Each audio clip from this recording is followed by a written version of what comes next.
something that you drank from. Oh. But if you have a drink that drink. Okay. بسم الله والصلاة والسلام على رسول الله I know you don't want وعلى آله وصحبه أجمعين. Cut it out, you two. Assalamu alaikum wa rahmatullahi wa barakatuh. Wa alaikum assalam wa rahmatullahi Jummah Mubarak to everybody. So we're gonna start off today with going over homework. Yeah. Yes. Mm-hmm. Okay. So let me. You see the TV remote over there? No. Find it. Find somewhere in this world. There's a So TV I have a remote. question. Yes. Oh, it's over there. So you know how we're supposed to read Surah Al-Kahf, right? For Jummah? So why did Allah subhanahu wa ta'ala, right, make a surah about Jummah, but then not put Surah Kahf like right after it? That's a cool question. Surah Al-Jumu'ah was revealed actually when the Prophet ﷺ was in Medina. Oh, okay.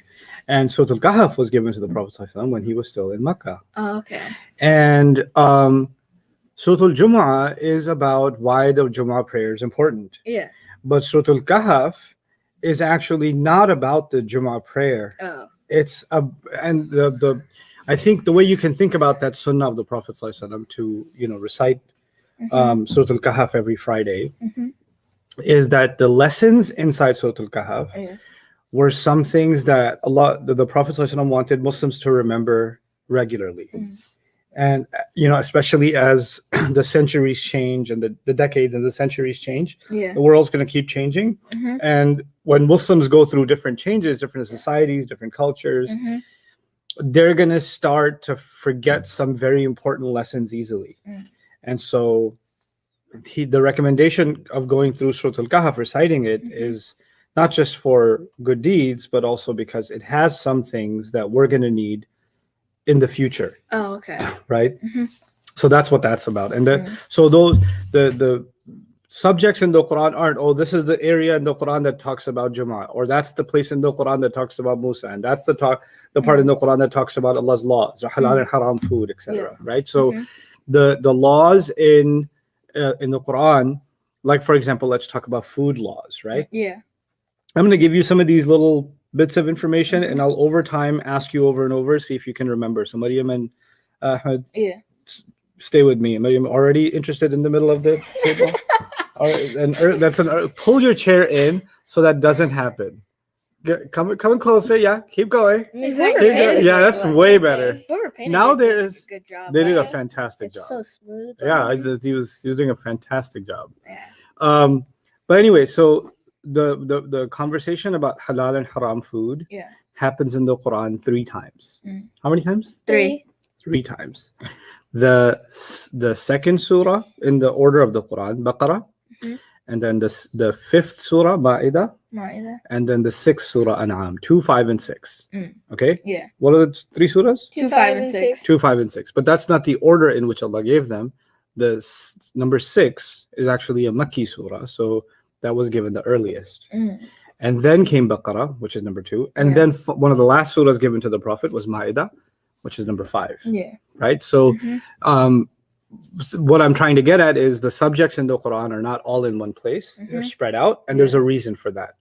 So inshallah, as we're studying language, one of the things we're going to study, like we did a little bit of iltifat, right? I kind of introduced you to that article little by little. I won't overwhelm you with that one article. We're going to go little by little pieces of that article when time permits. But that's one kind of study of the Quran. Now, what are these things called? Just so we have a title for them. We're studying grammar, right? Yeah. So we're studying the grammar and morphology. Yes. What that means is nahu and sarf. Those are the big English words for it, grammar and morphology. They use the word grammar, and another big word they use also is syntax. Syntax is more about sentences and how sentences are put together. Oh, you scooted back again. No. You're going to stay forward. You're going to miss that little piece of wood. there. Okay. Sounds like a best friend. So yeah, grammar, syntax, and morphology, nahu and sarf, right? Yeah. What's morphology? Morphology is how a word morphs. Oh, okay. How does it morph from the Aslama family to the Allama family to the Jahada family? Oh, okay. So you know the word morphing, right? Yeah. Right. So that's morphology. Oh, okay. The ology is the science of something or the knowledge of something. Yeah. Right. So the biology is the study of life. Bio is life. Okay. feel like we could have came up with a better name, but we didn't come up with that. That's the English side of things. We like Nahu and Sarf. Yeah, Nahu and Sarf, like That's so much cooler. But then this other stuff is we study Quran as literature. Okay, so when we study Quran as literature, what does that mean? That means, hey, this is basically about the style of the Quran. Okay. Yeah. And balagha is part of that, but there are other parts of that too. But style of the Quran is how is the Quran organized, or how come the subjects, the third person became first person. Like iltifat is part of Quran as literature. Yeah. Right. We're gonna look at different, maybe 20, 30 different things that we're gonna study under Quran as literature. Balagha will be part of that, and other things will be part of that too. It's organization, it's storytelling, it's rhymes. We're going to look at its word choice. Like sometimes, what's another word for angry in English? Mad. Good. Mad. Amani, what's another word for happy in English? Joyful. Okay, joyful. But if somebody says, I'm so mad, and somebody else says, I'm so angry, we would think basically they're saying the same thing. Yeah. Right? What happens in Quran is sometimes Allah has 5 or 6 different words for angry. Yeah. Or 5 or 6 different words for sad. Or happy, or whatever word, right? And he'll use one of those words over here and one of those other words over there, one of those, and the dictionary tells us, the English translation tells us they're all the same. Yeah. But each one of them is different. Yeah. So we're gonna, when we learn sarf and we learn sarf well, then we're gonna be able to go into the juzur, the 3 letters that we keep putting in sarf, and go digging into them and finding out what are these 3 letters that give us anger. How are they different from those other 3 letters that also give us anger? Yeah. And why is Allah talking about this kind of anger here and that kind of anger there? Yeah. Right? So that's another kind of style of Quran study. So right now, the more we get good at grammar and morphology, the better we're going to get at the Quran as literature stuff, which is the juicy stuff. That's the stuff that, I went through the article. So many of you sent me an email, comments and whatever. That was awesome. With the ship thing was amazing. Please, more articles. Yes. You want the juicy stuff. I get it. But you can't have the juicy stuff until you do the hard work, which is really mastering the Nahu and the Sarf and getting good at that. Okay. So I haven't pushed the memorization on YouTube for a couple of days, but tomorrow I am testing you on memorization. So I want all 8 families, and then I want the 6 small families too. All right. Yep. How's it going, by the way? Are you doing any of that? No, you're not. Your face told me you're not. So. No, I have the paper in my room. You have the paper in your room. Yeah, that's so cool. Whenever in my room, I just say. How many have you done? One. I've done Nasara. Fataha. Fataha, Nasara, Fataha, Inqalaba. Or Inqalaba is the big one. The small ones, which ones have you done? Oh, I think I've done like Nawashtiya? Like I need to perfect it though. Like it's a bit stuttery. Okay, so tomorrow I want to hear all 8. And the day after, I want to hear all 6. Okay. Saturday and Sunday. Right. And I'm going to grade this. So tomorrow is an oral exam. Yeah. And you get a total of, it's 8 families, right? So 8 families means 80 points. Every mistake is a -1. Okay. So every time you, -1. Well, minus half. If you say the wrong word, it's -1. Okay. But you can recover that point by starting over. Okay. That's going to be let's see how they do. Okay. And I won't tell you what family is coming next. Like you say, what was the next one? What was that? No, you got to remember what the all 8 are. Yeah. So you better help each other today get the 8 down. Yeah. Okay.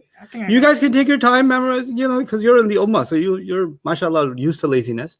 But they're imprisoned over here. So I'm going to make sure that they are beat up into the sarf. So you don't have to feel depressed that you didn't do it.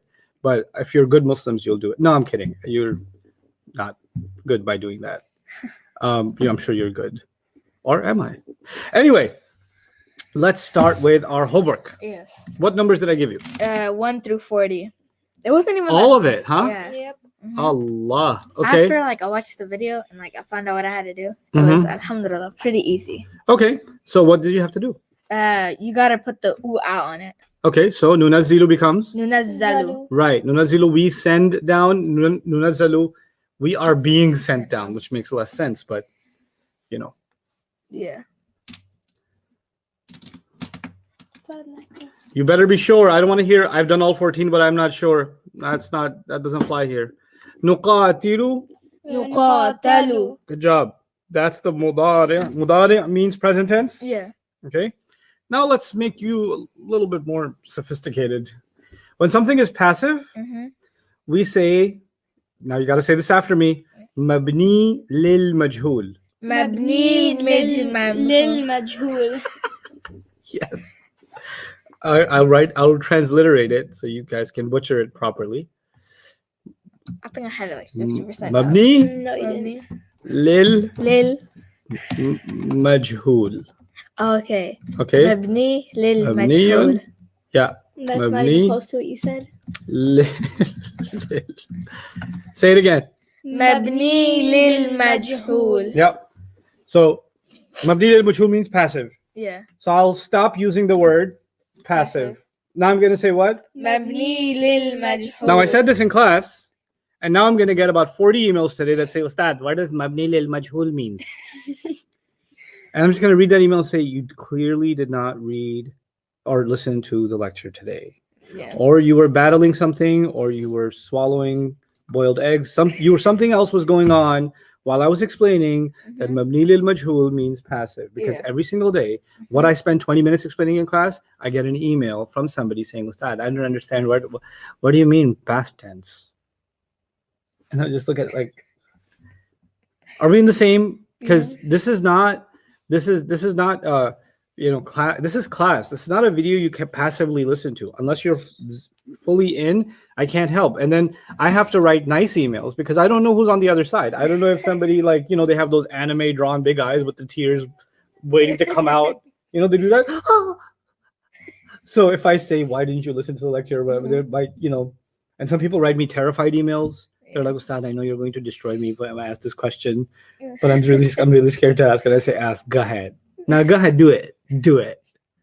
And then they ask their question. It's not a bad question. But what I'm saying is, when I'm teaching you something in class, I expect to not have questions. You can have questions about, hey, you said this in class and I didn't get it.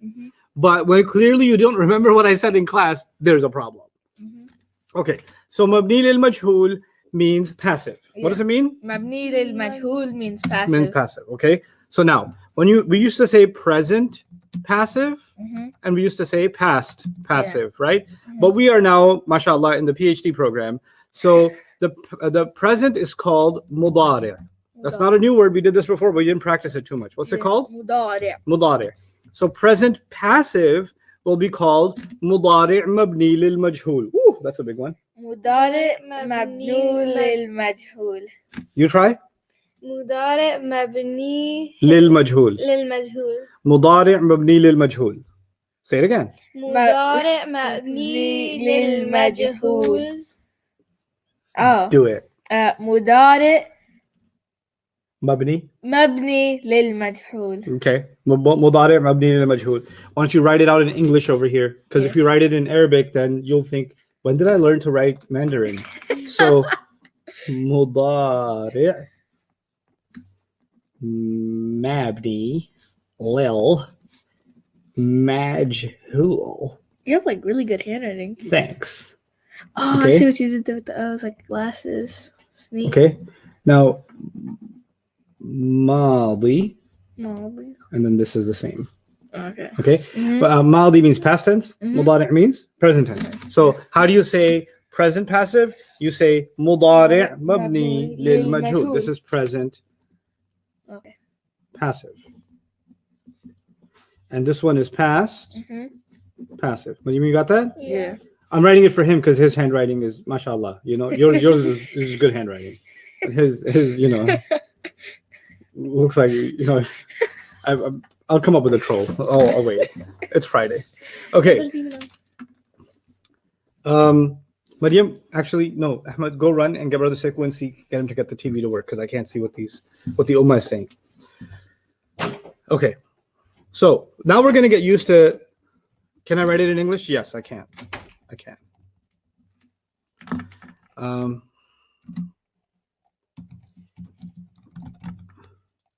Can you write it in English? Anyway,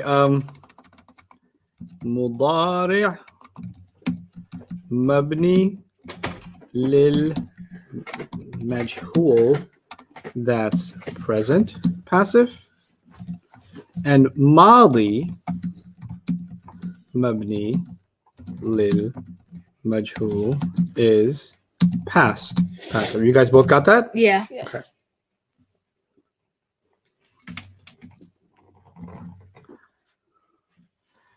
Okay. مضارع مبني للمجهول and ماضي مبني للمجهول. All right. That's the word we're going to use. So basically, this exercise was to take the مضارع and turn the مضارع into مضارع مبني للمجهول. Yeah. That's what the exercise was. So I'm going to say it so many times that you will feel like you're being hypnotized by this word, and you'll say it in your sleep. Eventually, you'll form a cult, and when you meet each other in your secret meetings, the guy will open the sliding door. Who goes there? And you'll say مضارع مبني للمجهول. Come on in. That's going to be the code. So تنهميراني. What's the مضارع مبني للمجهول? Oh, there's none. There is none. Maryam wrote one. No, I think I wrote the same. Oh, no, never mind. I wrote one. Can't do that one because it's in Astaghfirullah inqalaba yanqalibu inqilaban family, and that means it does not have a mabni lil majhul. Okay, this family never has a mabni lil majhul. Alrighty, let's go on. Number 4. تجتنبون. Oh, تجتنبون. Yes, تجتنبون would be the مضارع what? Something. مضارع مجهول no مضارع للمجهول. No. مضارع مبني. مبني للمجهول. مضارع مبني للمجهول is تجتنبون. Very nice. فيستأذن هو المضارع. ما هو المبني للمجهول؟ يستأذن مضارع مبني للمجهول. الله، تحدثنا بالعربية. تتظاهرون يا مريم. ما هو المضارع المبني للمجهول؟ To نعم. to Oh my god, it tickles when you speak Arabic. how do you say that one? To Say it. I don't know how to say it. You know how to read that? No, I know how to read. It's just that one letter that I don't know how to say. Look at it. Third It's much letter. bigger here. Is You it? had to make it ooh-ah, right? Yeah. So check it out. The ooh you did in the Yeah. beginning. The rest of it was already ah, so you had nothing to do. Okay. Yeah. So two. So when the moment I speak in Arabic, you turn into somebody who worked at Starbucks. Two tazaharuna, coming right up. Huh? Go ahead. Yes. Tutadha. It's so hard to say. There's too many. Okay. Tutadha. Tutadha.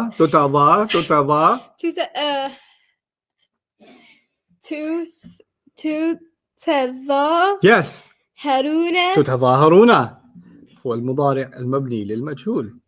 جميل. يتنازعان. I want you to say يتنازعان, then say يتنازعان مضارع مبني للمجهول. Sound like you're giving a khutbah.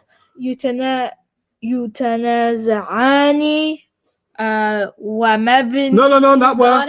مضارع. Oh, مضارع. تصححك. مضارع مبني للمجهول. صح. Okay. تنافق. ما هو المضارع المبني للمجهول؟ تنافق. مضارع مبني للمجهول. صحيح. I don't know what that means. تنبتنا. It means it's passive. It's a present passive. Oh. You just said this word is the present passive. Oh, okay. You dropped it in Arabic. تنبتنا. تنبتنا.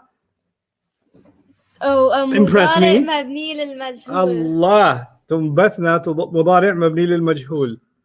تستغفر مضارع مبني للمجهول. تستغفر مضارع مبني للمجهول. صحيح. What is صحيح mean? Correct. Oh, okay. تتربصان. تتربصان. مضارع مبني للمجهول. I'm so cool. No, yeah, you know you have an Arabic Quran teacher, right? Yeah. He's an Arab? Not an Arabic Quran teacher. No, it's not. Okay. You have an Arab Quran teacher, right? Yeah. You can just say a word and say like, well, don't do this in the beginning of class. Then he'll get excited, start talking to you in Arabic, and you'll be like, ugh. So at the end of class, as you're about to leave, Ustadh, ننزل مضارع مبني للمجهول, and then run away. Don't give him a chance to say anything, because if you start saying Alhamdulillah تعلمت شيئا من العربية كيف عرفت, no, then you're going to be like قل هو الله أحد الله الصمد لم يلد ولم يولد. So before it gets to that, just drop that and be like fake impressive and just run. Okay. نستكبر. Which one? نستكبر صحيح. مضارع مبني للمجهول. تنتشرين. Ooh, that's for Maryam because she likes the taz. Number 16. Wait, 6. Oh, okay. تنتشرين. تنتشرين. This part, Ina, was from, Anti Tansurina. The beginning, Ina ending. Yeah. So that's not part of Sarf. Okay. This is just to remind you, this is the Iqtaraba family. So this is the Fa letter. This is the Ain letter. And this is the Lam letter. Yeah. This is, I don't know, I'm writing the letter F. Fa, Ain, and this guy is Lam. Why is your mouse handwriting better than my actual handwriting? I've done lots of stuff with my mouse. Then I used to be a designer, so I did a lot of Photoshop stuff. So yeah. So تنتشرين is مضارع مبني للمجهول. Okay. تصغرون. تتخاص. Actually, I'll give you a hint. I don't know what word you're doing right now because look at the screen. 17. 15. That's 15. Yeah, and you're doing what? 17. 17. Yeah, aren't we on 15? I'm working backwards. I do weird things on the screen. Okay. You gotta keep up with the weirdness. Okay. So تصغرون, let me give you a hint that shall change your world. This is from the Karuma family. This is from the Karuma family. صغور يصغر صغارا فهو صغير. Karuma family does not have a second line. Oh, In Qalaba family does not have a second line? Yeah, you can't do this then. That's right. There is no مضارع مبني للمجهول for تصغرون. You didn't know that, so I told you it's from that family because it could be like نصر ينصر also, right? Yeah. So تصغر could be like تنصر. So, but it is the Karuma family, and I'm letting you know that. Okay. So now number 14. تقتتلان. تقتتلان. تقتتلان ما هو؟ مضارع مبني للمجهول. هذا هو ما شاء الله. تقتتلان مضارع مبني للمجهول. تتفرقون. مضارع مبني للمجهول. مضارع مبني للمجهول. It's getting easier to say, isn't it? Yeah. The brainwashing works. Not for all. تتخاصمان. تتخاصمان مضارع مبني للمجهول. لا مجهول. مجهول. There's a ha that comes from over here, like when you eat a mint, right? Yeah. Right? But there's a ha that comes from your stomach. Yeah. This is the ha that comes from your stomach. Like, Okay. You don't laugh at someone and say ha ha ha ha. No, you say ha ha ha. Yeah. That's the ha. This is the majhul. مجهول. No, you went up here too. You squeeze. No, majhul. مجهول. Just breathe. Majhul. مجهول. Majhul. مجهول. Majhul. مجهول. No. What are you doing? I don't know why you're doing that.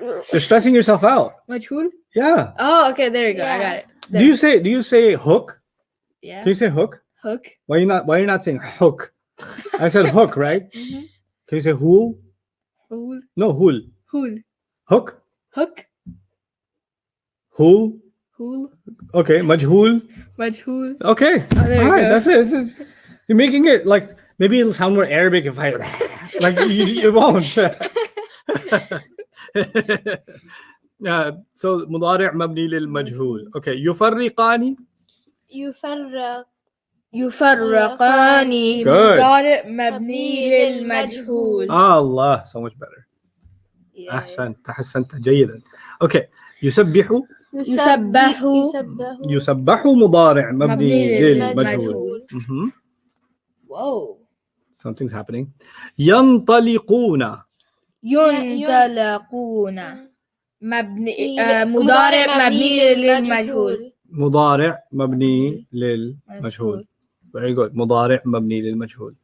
This is not the ينقلب family. Or is it actually? It is ينقلب family. We can't make a مضارع مبني للمجهول. Yeah. Yeah. Because it's the انقلب family, it doesn't have one. Yeah. ليس له مضارع مبني للمجهول. تتبرآن. Number 24. Oh, 24. Numero 24. تتبرآن مضارع مبني للمجهول. That's the faster. ينظر. ينظر مضارع مبني للمجهول. يا مريم. 22. تنفقنا. مضارع مبني للمجهول. اوكي.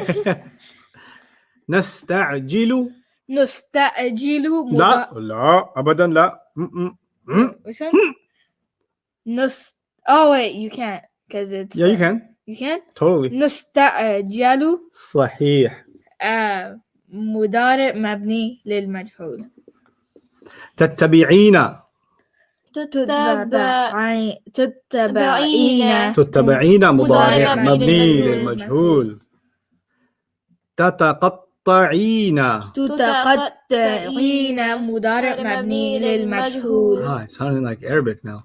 نحشر مضارع مبني للمجهول. Now, the ain, for some of you, it's hard to pronounce. Some of you are from Western backgrounds. We have a lot of students from Europe, a lot of students from Canada and the United States. Some of you are of European descent or of non-Asian or non-Arab and non-African descent. And in your cultures, the ain is not very common. In fact, even for Afghanis and for people from South Asia, the ain is not a common letter, right? So we say ain, alhamdulillahi rabbil alameen, not al-alameen, right? So how do you get the ain to come out properly? First of all, don't over ain Arabic. So just put the ain where the ain goes and not everywhere else, right? But the way you can think about the ain is, you ever go to the dentist? Yeah. And they hold your mouth open and they put the X-ray thingy inside your mouth. And they say, now open wide. And you're like, that is ain. Yeah. Okay? It makes you squeeze your throat. And you just go ain. Yeah. Okay. So مضارع. Say it. مضارع. Yeah, it's better. مضارع مبني للمجهول. مضارع مبني للمجهول. Nice. Took me like 4 months to Get the ain? Yeah. Yeah. Because I'm Afghan. أفغان. نغادر.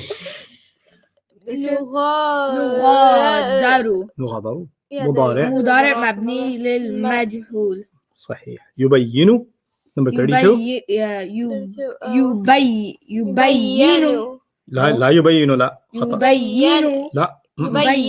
يبين. مضارع مبني للمجهول. I'm still working on the صححتك. She corrected you. Yeah. Man, she's on a roll nowadays. تنفخ. I just did it for you, unfortunately. تنفخ مضارع مبني للمجهول. Like it. تكفر. تكفر مضارع مبني للمجهول. يرسل مضارع مبني للمجهول. يتأذن مضارع مبني للمجهول. Very good. UJ, you are ignoring us. We are nothing without you. That was pretty dramatic. Are you getting anything? People are just answering, it looks like. Yeah, they're handling their own problems, so yeah, obsolete now. I'm so proud of the Ummah right now. We're working together. تذكرون مضارع مبني للمجهول. You know, one of the most awkward moments for me in classes, one time I was teaching sarf, and I started teaching like difficult sarf, and I did sarf of a difficult word just to show how it's done. And one student genuinely, he goes, "I'm really proud of you, Ustadh. That's really good." And he wasn't trolling me. He was that serious. He was like, "That's really good. You should be proud of yourself." And I was like, "Thanks." And is there a role reversal that just happened? That I'm not aware. I'm so proud of you. ورفعوا Well, thank you. مضارع مبني للمجهول. Yeah, now let's do the families. And if we can just do these 40, I'm happy. The family stuff work is done. Okay. ننزل. ينزل. This is like علم. Therefore, I want the ماضي مضارع and مصدر. أنزل ينزل ننزل. ننزل. Somebody said my wife said مضارع مبني للمجنون. No, she ain't talking about no grammar. She's talking about you. Okay, so ننزل نزل نزل ينزل تنزيلا. تعليما. تنز. Wait, نزل ينزل. I was happy. تنزيلا. Wait. نزل ينزل علم يعلم. I got it. The third word should start with ta because it's تعليما. Yeah. تنزيلا. That's تنزيلا. it. You guys are saying تنزيلا, Yeah. New Zealand. You're giving me all kinds of stuff, but you're not giving me Yeah. تعليما تنزيلا. Remember, علم يعلم, when you make the masdar, it's going to have a ta in it. Yeah. Okay, so that solves your problem. نزل ينزل تنزيلا. Well done. نقاتل. It's like Let's hear the ummah. جاهد. Hey, ummah, write it up. نقاتل. What's the ماضي مضارع مصدر? It's like جاهد, right? جاهد. Yeah. What's the ummah going to say? These classes are far, far better than my online classes. Wallah. This is an online class. Wallah. Okay. نقاتل. قاتل نقاتل. يقاتل قتالا مقاتلة. ومقاتلة. That's correct. Yeah. قاتل يقاتل قتالا ومقاتلة. Now I'm going to say the answers. You're going to listen carefully. تنهميران. And you're going to focus. Everybody's going to focus. And where you get stuck, you will ask Jawad, or if you guys didn't get it, you'll be honest with yourselves before you're honest with me. Okay. You'll be honest with yourselves and say, wait, Ustadh, I didn't get that one. Okay. Do I expect that from both of you. Yeah. If you don't do that, I consider that dishonesty. Okay. What do I consider that? Dishonesty. When you don't understand something and you don't ask me, I Yeah. consider that dishonesty. Yeah. You know why? Because I work really hard on teaching, Mhm. and I can't teach if my student doesn't tell me when they don't understand something. Yeah. Yes? Mhm. So I'm being honest with you. I Mhm. need you guys to be Honest. honest with me. And it's Yeah. there's no shame in not understanding. I don't you didn't understand? I got a little carried away. But I'm saying I'm just saying it's okay for you not to understand. Yeah. I need to find something else to throw for dramatic purpose. Just have some markers here. Just keep them. Okay. That was okay. That's better. Okay. So tanhamirani is in hamara, yanhamiru inhimaran. In hamara, yanhamiru inhimaran. Let me show you the process how I discovered that. Tanhamirani is clearly a present tense. These are all present tenses. Yes. You want to first take it back to the hua version. To take it back to the hua version, you got to get rid of the ani, Yeah. because that's not the hua version. And you got to replace the ta with something else, with the ya. Yeah. Because the hua version starts with ya. So I'm going to pretend to read yanhamiru. Yanhamiru, which is like yanqalibu, Yeah. right? That's why I know that it's the inqalaba family. Okay. And so in hamara, like in qalaba, Yeah. that family always begins with in. So I'm going to say in, then these are the three letters I'm going to use. In ha ma ra. Yan ha mi ru. In hi maran. It's always the same three letters. In hamara, yan hamiru, in himaran. Does that make sense to everybody? Yeah. How I found out that it's the inqalaba family? Because if you follow that process, you'll get the answer even without me, right? That's the whole goal.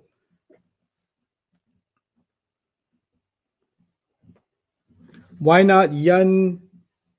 No, we're not making passives anymore. We're discovering the family now. We're moved on from the making passives business. Now we're looking at the word and trying to figure out what family does it come from. And once we figure out the family, I want the madi, the mudari, the masdar. Okay? You guys have memorized the full sarf. How do you make the command? How do you make forbidding? You've done all that. But I would just want the madi, mudari, and masdar, right? So yajtanibuna or tajtanibuna, sorry, my first step will be I want to make this the huwa version. Yeah. To make this the huwa version, You gotta get rid of I'm gonna pretend this isn't there, and I'm gonna pretend that the ta is an actual right? So this isn't there. So yajtanibu. So it begins with ya, so it can't be the first three families because they begin with you. It can't be yata'allamu because that one has a shadda and this does not. Can't be yatasa'alu because that one has an alif and this does not. Right? Then there's yaqtaribu, which is a pretty good match for yajtanibu.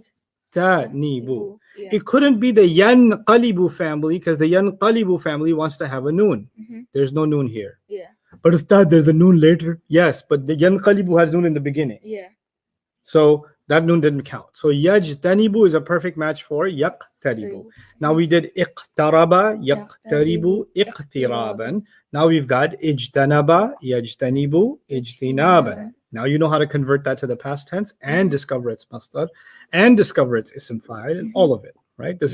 These are all words used in the Quran, and they're not the only word used in the Quran. So sometimes you'll find in the Quran ijtanaba, the past tense. Sometimes you'll find yajtanibu or some version of that. Sometimes you'll find maybe the ism fa'il, right? Or sometimes you'll find the masdar.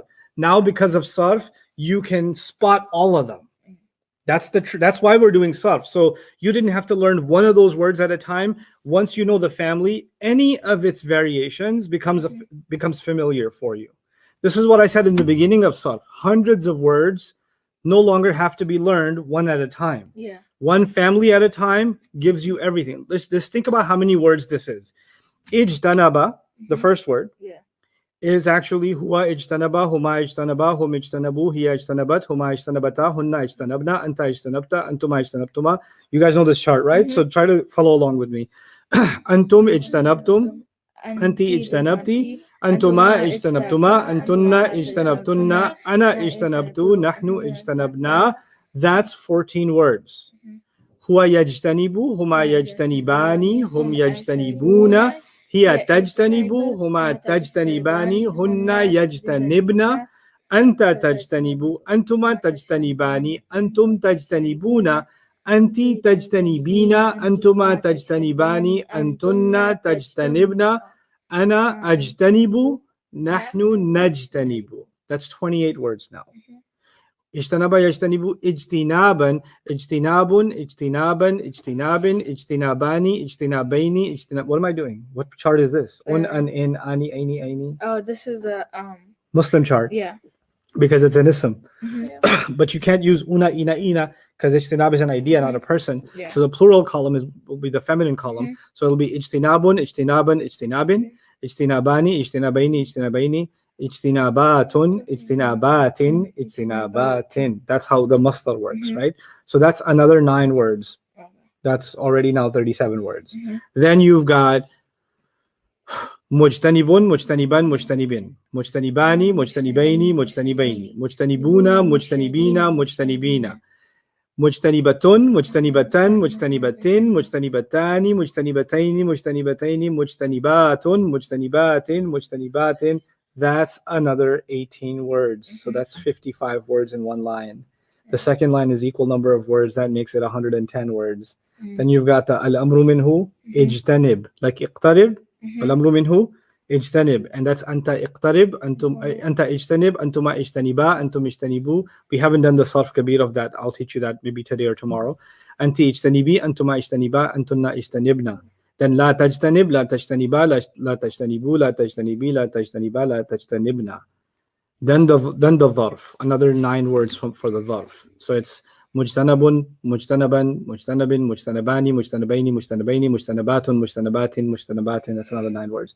What I'm saying is about 130 words, 140 words are coming out of one word. And any of those 140 words could occur in the Quran, and you didn't have to look up them separately because you know one family. So when someone says, what's the point of sarf? If you don't get this skill, then you're missing the point, right? And you're not able to connect words to each other. Oh, this word belongs to the same family, and I saw it be, the ism fa'il was used in that ayah, and the masdar is being used in this ayah. There must be a connection between those 2 words. Now you can draw connections between ayat because you're familiar with sarf. Yet you can also draw contrast between ayat and say, hey, Allah used the nasara version here, and he used the iqtaraba version there of the same word. How come? Right? So this is what Quran studies is. Quran studies is comparison and contrast. So much of it is comparison and contrast. We're not able to do that if we don't know our sarf. Anyway, so ijtanaba, yajtanibu, There's ijtinab. a question. Of course. So they said that they understand the benefit for knowing the Sof Kabir, like the past tense chart and the present tense chart and all that. But what is the benefit for knowing like which family it comes from? So each today, inshallah, after your break, I'm going to start talking to you about the purpose and the role of each family and why that's such a big deal. So I spent a lot of energy just getting you to know the families, but I never got to tell you the job of each family. I mean, I barely told you a little bit about it, but I didn't dig deep into that. It's actually a deep study, the job of each family. Today, I'm going to try to give you kind of a basic overview of the job of each family. Okay. And you don't have to know this by heart immediately. Over time, when we get to it, there's a section in our studies called Fawaid as-Sarf or Fawaid Mawazin as-Sarf, meaning the benefit of each family of Sarf. What's the benefit of this family? What's the benefit of that family?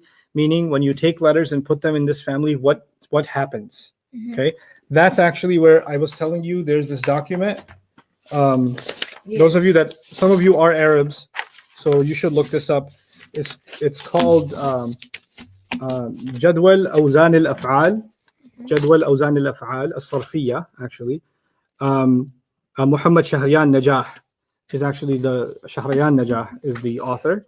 It's really good. It's just 16 pages, but it's got all the benefits of each family. But we have our own notes on that too, and how that works in the Quran. So I'm going to show you guys that stuff, inshallah.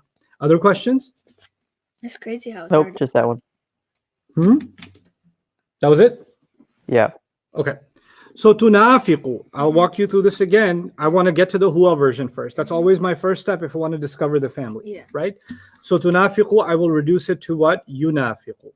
There's nothing extra at the end that I need to mess with. Yunafiqu sounds like yujahidu. So this is nafaqa, yunafiqu. You guys have trouble making the masdar, so I'll have you struggle making the masdars this time. Go ahead. Nafaqa, yunafiqu, then nifaqatan. so close. You're on the right track. What are the masdars that you're trying to compare this to? Nifaqan. Jahadatan.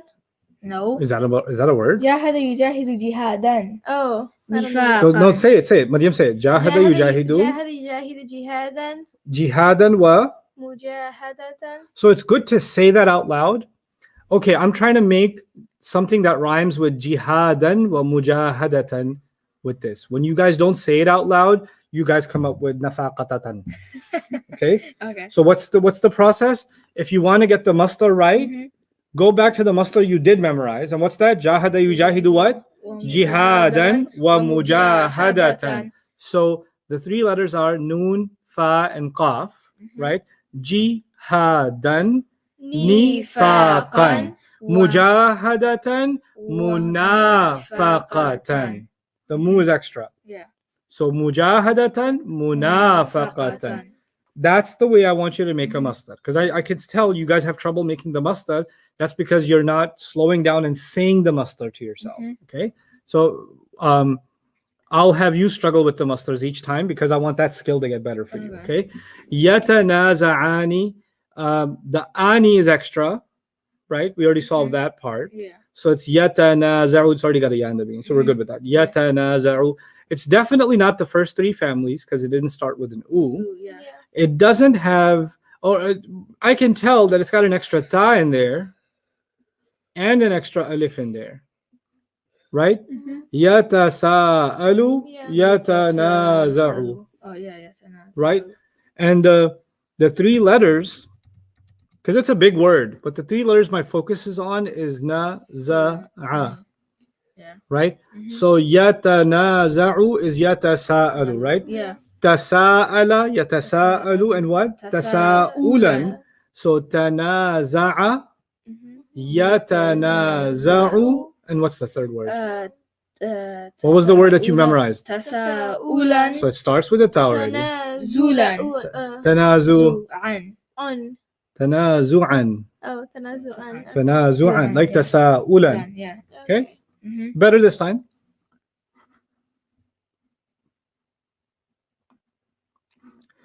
Tatadhaharuna.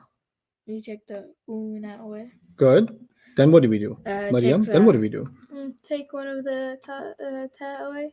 We don't take it away, we replace it with Oh, something. yeah. The yeah. Replace it with the yeah. Yep. Yeah. Oh, pretty nice. Okay. Mm-hmm. So yatadhaharu. What's that? Like yatadhaharu yatasa'alu. Right. So what's the past tense then? The past tense would be so yatasa'alu yatadhaharu. No, the past tense, the first word, the madi. Tasa'ala. Right. Tadhahara. Yatadhaharu. Tadhahuran. Good. Maryam, did you get that? Yeah. Next one's on you. Okay, that's fine. You don't understand. You were still processing it while he said it, but you were working on it. I can tell. I can hear your brain.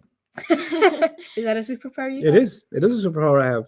When you teach long enough, you can hear a person's brain. Really? Yep. That's cool. Depends on where their eyes go. Depends on how they look at the word.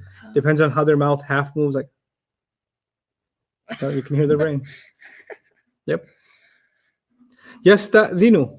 You gotta take the. Oh, You gotta I'm get not rid of gonna the help. noon. No, you don't. You don't? You gotta get rid of nothing. Okay, so yes, that. Yest gives it away. Yes. The yest gives it away. Yastaghfara. Yastaghfira. Say the word. Say the family again. The whole family. Start over from the beginning for the family. Istaghfara. Yastaghfiru. Yastaghfiru. The struggle's over because you went to the beginning. You're right. Istaghfara, yastaghfiru, then what? Istighfaran. Now struggle through this whole thing. Yes. Maryam only. Ta'zinu. No whispers, no waswasa from you. Ista'zinu. What's the first word? Yeah. No. In the family that you memorize, what's the word? Alif. Say the word. Istaghfara. This has to rhyme with istaghfara. Ista'zina. So istaghfara rhymes with ista'zina. Ista'zana. Right. Yeah. You see what you did wrong? Yeah. And now I'm helping you see what you did wrong without showing you on paper. I want you to hear what you do right. Yeah? Yeah. So ista'zana. Good job. Yeah. Mm-hmm. And then yasta'zinu. Excellent. Ista'zanan. Love it. What are you doing over there? He's studying Islam. Okay, so ista'dhana, yasta'dhinu, istidhan. Yeah. Excellently done. Very, very I good. figured it out in my head. Oh yeah? What about this one then? Oh, this one doesn't have one. Yeah, it does. It does? Wait. Just because you see a noon in the beginning doesn't mean that's not the noon in the beginning anyway. It's the second letter. Yan qalibu. In qalaba. It's not the first letter, it's the second letter. Yeah, so nastak biru. First thing. You gotta check it out. You gotta turn the noon into a ya. Okay. So Gid. yes takbiru. Yes, takbiru. So this sounds like Yastakbiru istikbaran. Okay, what's the past tense? Oh, the past tense? Right, because you know the whole Maldi, Mudari, then Mastar. Like, what family was this? Yastakbiru. What family? You said it. Yastakbiru. When you hear yast or ist. Oh, like istaghfara? Yeah. Oh. Istakbara yastakbiru istikbaran. Your brain is getting surfified. I can tell both of you guys. I just need like the first word, right? And then yes. I can like halfway do it. No, you can full way do it. Yeah. You're just not following the process. The process is always say the Madi first, then the Mudari, then the Mastar. Yeah. Yeah? Tata Rabbasani. How do I make this something I can recognize the family of? You get rid of the noon and you I'm gonna get rid of the elephant though. Ani. Okay, yeah. And then you get rid of the ta and replace it with the ya. Okay. Then say it. يتربص. يتربص. Is that, what is that? Is it sukun? Okay. Oh. يتربص. يتربص. Oh my God. That's a dhamma. Is that better? Oh. يتربص. Yes, because present tenses end with oo. Yeah. Okay, يتربص, what family? يتساءل. Well, يتساءل has an alif. This one doesn't. It has an extra Forgot the name ta. of the family. Huh? Forgot the name. of the That's family. okay. Struggle. Okay. Look. يتربص has an extra ta Yeah. and has a shadda. Mm-hmm. You know, any family that has an extra, there's only two families that have an I extra know, ta. yeah. What are the two? تساءل and تعلم. Right. Does ta'allama have a shadda? Yes. So Does this have a shadda? تعلم. Uh-huh. Yeah. What three letters are you going to do? So ta'allama will become... تربص. Yes, tarabbasa. Yes. تربص. يتربص. You're following the process. You're saying the masdar to yourself. Very good. That's what I want. You're saying the masdar to yourself. Yes. تربوسا. Brilliant. Give her a 5. I heard your brain and your whispers to yourself. Those were perfect. That's exactly what I want. Mm-hmm. You said, let me tell you, if you guys didn't hear those. And then she got tarabusan. Excellent. Excellent. Excellent. Love it. Is the mic sensitive? No, but I am. Okay. Okay. Tumbitna. This is a hard one.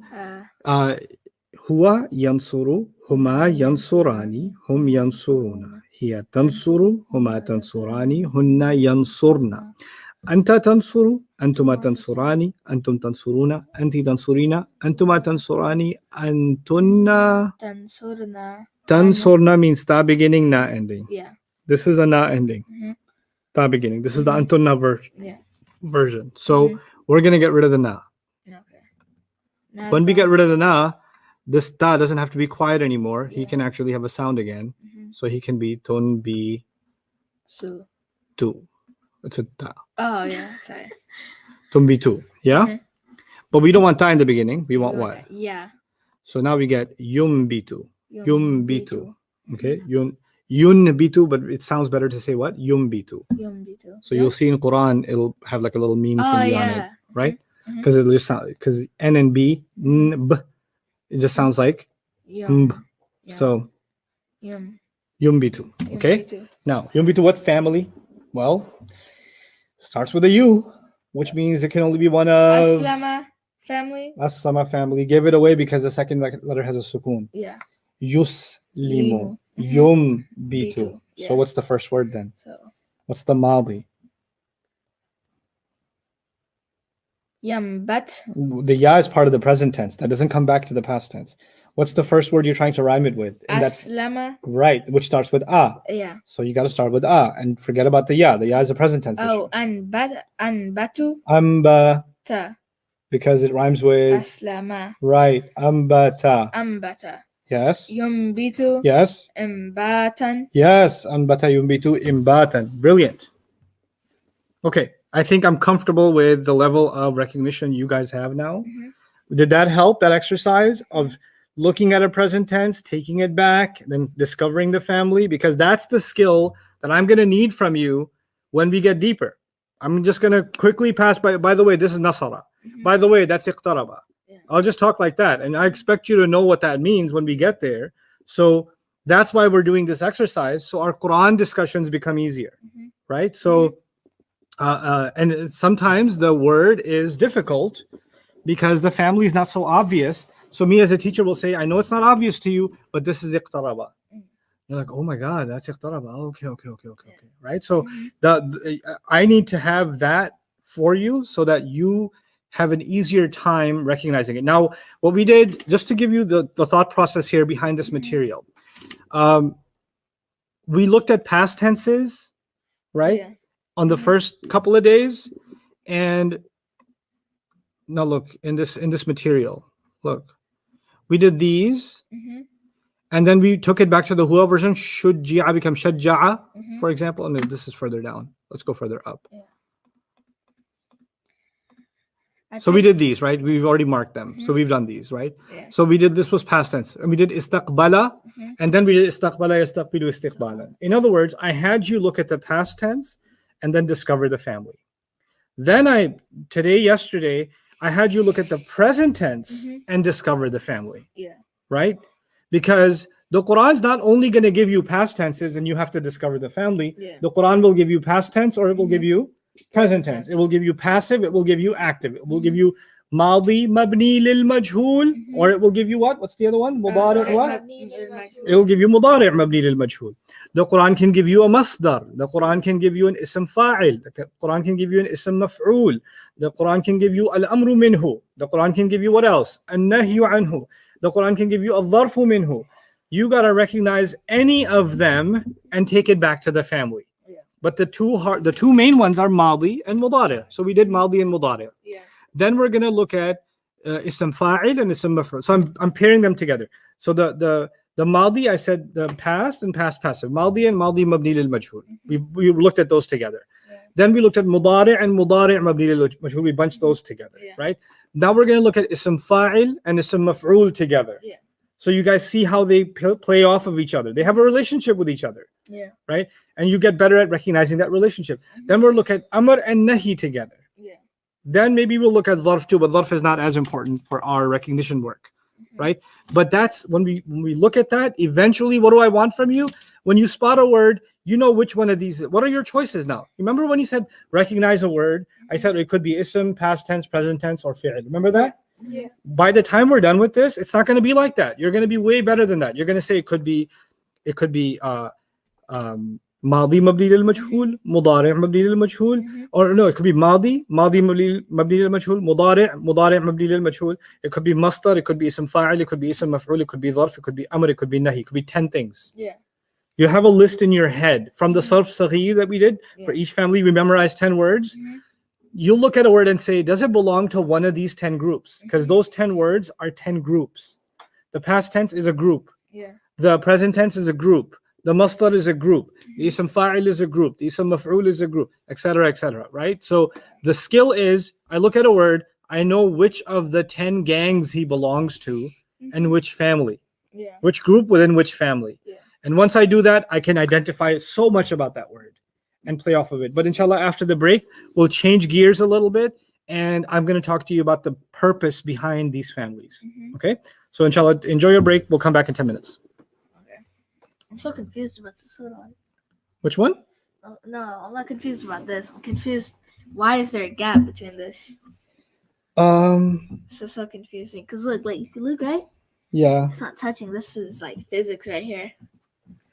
I don't know. Maybe the table isn't perfectly straight. Maybe that's what it is. Yeah. I was going.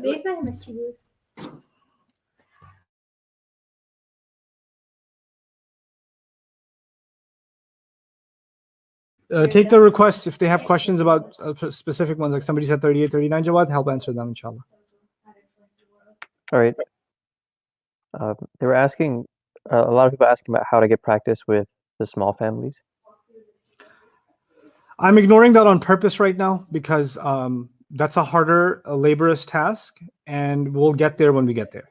Some things in it are easy, other things are hard, but I'll identify that when the time comes.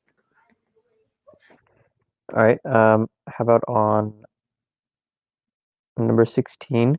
Oh, now you're on, buddy. Oh, okay. That's me.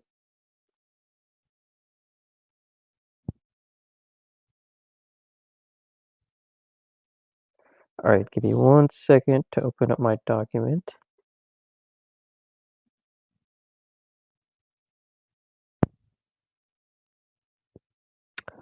All right. So for those of you asking about number 16,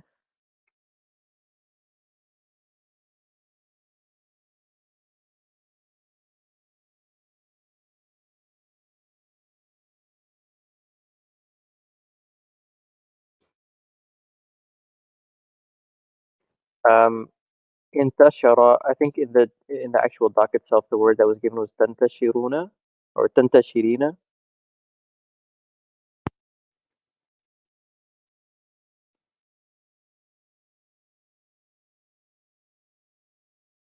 Okay. So when it comes to words like this, where it looks like it could be either family inqalaba or family iqtaraba, because it has the noon at the beginning and it has the ta in it. If it comes down to those two, then you got to kind of play the odds, unless you're actually looking it up. If you're not looking, if you're looking it up, then the dictionary will just tell you. But if you need to guess, then you should always guess iqtaraba, not inqalaba. Iqtaraba is the safe guess if you have to guess between iqtaraba and inqalaba. And that's true here. This is iqtaraba. The root is noon, sheen, ra. Abi Yusuf, we did do that today.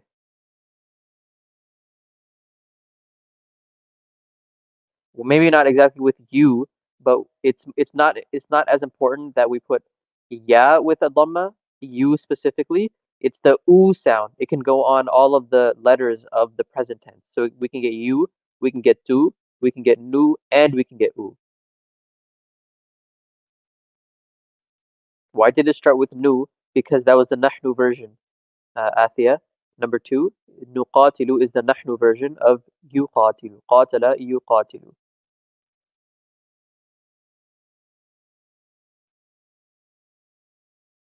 Okay, so if you're given a word, for all the words in this table that we did today, you know that they are all present tense already. So once you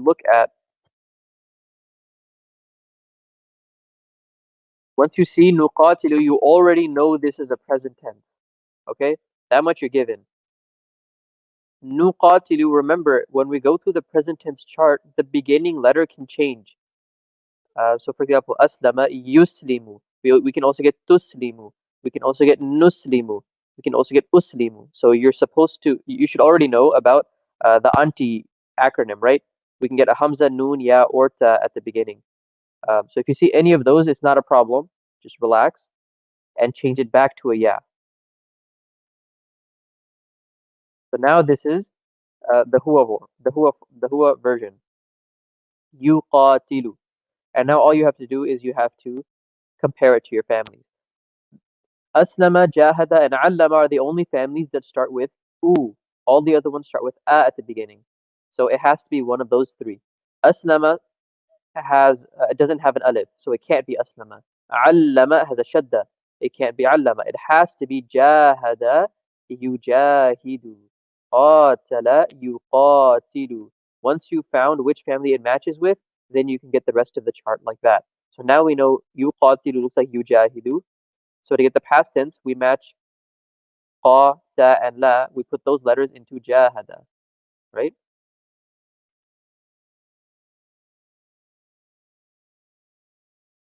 Qatala looks like jahada. Let me put jahada above this too, actually. You guys can see both of them at the same time.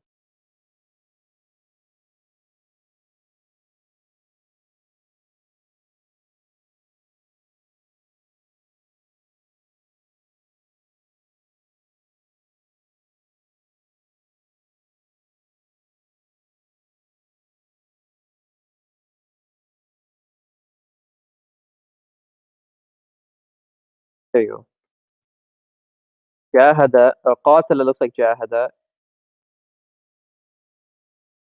and yuqatilu looks like yujahidu. So it matches. That means you can get the rest of the family from this. Qatala yuqatilu jihadan qitalan mujahadatan muqatalatan mujahidun muqatilun, and so on all the way to the end. That's how we go about finding the family, and it's going to be a slow process, and that's fine if it's a slow process.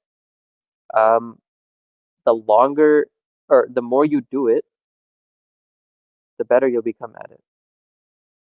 Simab, we said 16 in tashara or was not in qalaba because when it comes down to اقترب and انقلب. اقترب is more often the correct answer.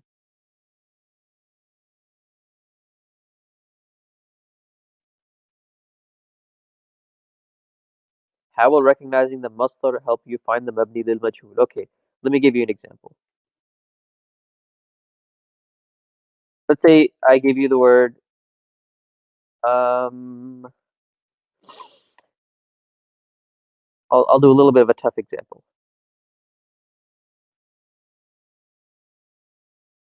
Actually, not that tough. Okay. Iltifatan.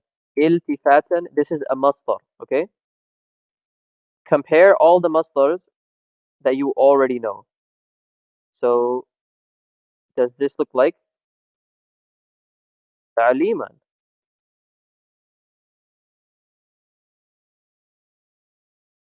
It definitely does not look like ta'liman. So it's not going to be the allama family. Does this look like jihadan or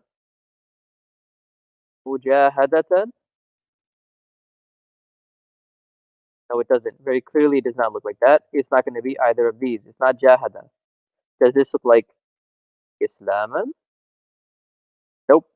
The E here on iltifatan does not have a hamza. The E on islaman does. And even if it wasn't for that, iltifatan has more letters than islaman does. So it's not aslama either. How about ta'alluman? Again, this one should be clear. There's a shadda, there's a dhamma. It's not going to be ta'alluman. Similar reasons. It's not going to be tasa'ulan either. So those two are out. All we're left with is 3 now. So now we can look inqilaban. Okay, it could be inqilaban. We'll keep that one up there. Iqtiraban. It could be iqtiraban too. We'll keep that one up there. What about istighfaran? It can't be istighfaran because we would need the ist. We don't have the ist. So now we're left with only 2. Inqilaban or iqtiraban. And at this point, you might have a little bit of trouble. But there's still, if you pay close attention, for inqilaban, you know this comes from inqalaba yanqalibu, and you know that inqalaba yanqalibu needs the noon. And even in the masdar, the noon is here. We don't see a noon in iltifata. So we can cross that one out too. And all we're left with is iqtiraban. And iqtiraban matches perfectly. We have the E at the beginning. We have the ta in the middle. So iltifatan is from the iqtaraba family. Now you know it's from the iqtaraba family, you can get the whole chart. Iqtaraba iltafata. Yaqtaribu yaltafitu. Iqtiraban iltifatan. فهو مقترب فهو ملتفت. Then you can get the majhul as well. اقترب التفت. That's ماضي مبني للمجهول. Then يقترب يلتفت. That's مضارع مبني للمجهول.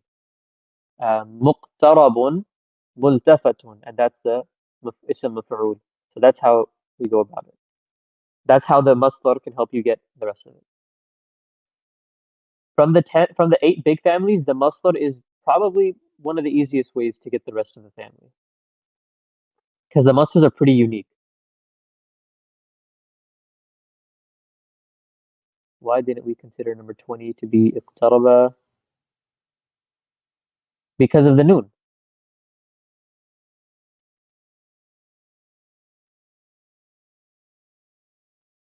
Mishi, number 20 is not iqtaraba because we would need a noon.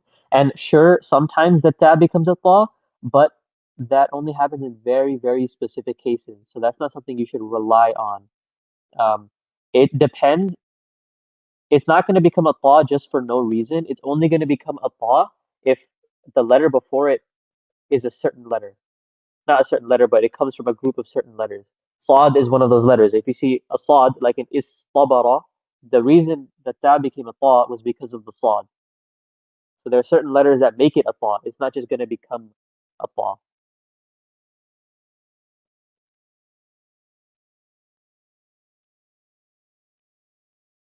Can I go through the process of tajtanibuna?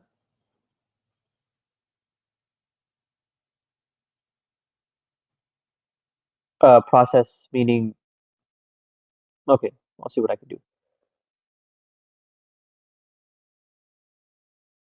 Tajtanibuna, we already know from the ta in the middle here, this cannot be anything other than the iqtaraba family. So iqtaraba yaqtaribu, we want to take this back to the yaqtaribu form. Actually, first, if you want to make it passive, let me do that first. Let's make it passive first.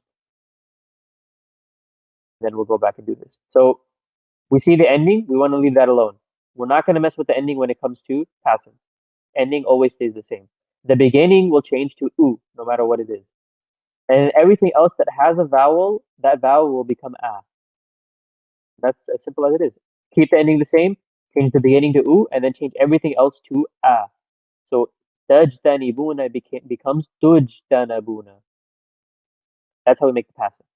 Now, identifying the inside pronoun. Well, we know it's from the iqtaraba family.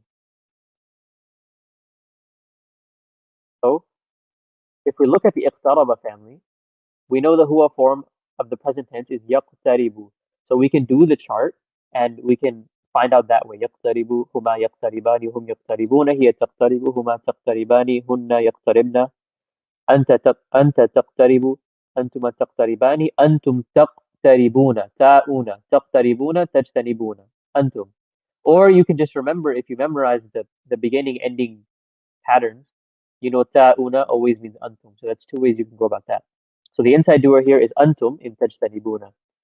If you want to take it back to the huwa form, then remember, the huwa form always starts with ya, not ta or a or na. So we would change this from ta to ya. And then we would take off the ending combination if there is one. We want just u at the end. We don't want una at the end. There we go. Yajtanibu, yaqtaribu. Now we have the huwa form, and now from there we can get the rest of the family too. I hope the process is opening up.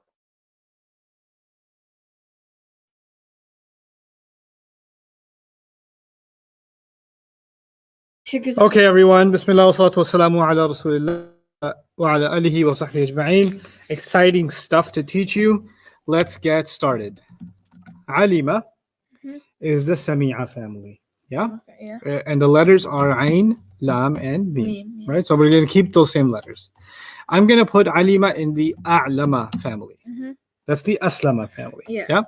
Then I'm going to put it in the Allama family. Then I'm going to put it in the Ta'allama. I won't put it in Alama, but I'll put it in Ta'allama family.